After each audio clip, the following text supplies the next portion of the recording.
Today we're using the Hoof Boss with the flapper disc and a DeWalt 20-volt battery to trim some horns. This doe has some areas of horn that have broken and peeled off, and today we're going to sand the excess to smooth it up. Sanding the horn is mostly for aesthetics. However, removing the dead layers reduces the possibility of rare bacterial infections on the horn. To keep this video short, we're only going to show you the process on the left horn. Follow our channel to see more in-depth videos. While the flapper disc on a Hoof Boss is easy to use, I highly recommend wearing gloves and safety glasses for trimming hooves.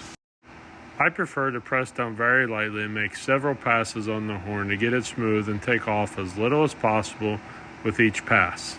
You can always come back and sand more, but it's important to stay balanced because you still have to trim underneath of the horn. Sanding underneath the horn can be difficult, but you'll notice there's often a lot of loose layers underneath there that need to be removed. Adjust the headstand if you need to make it comfortable and to get the best access to the bottom of the horn. Now that the horn has been sanded, you'll notice that the tip has become thin. The tip can be left in that condition if it appears healthy, but I prefer to take the tip off and cut it up to a thicker and stronger base.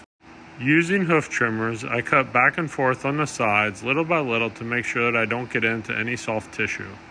I also try to trim the same amount back and forth on both horns so that I can keep them matched in length.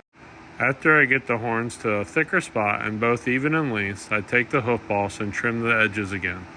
I don't put as much of a point on the horn as there is naturally because I like it to be thicker and stronger. Be sure to sand all the sides that you trimmed, especially the top and the bottoms. You do not want to cause any of the new layers to peel or split. Here's a quick look at the left horn before, and here is a photo of the right horn before. And this is our finished product.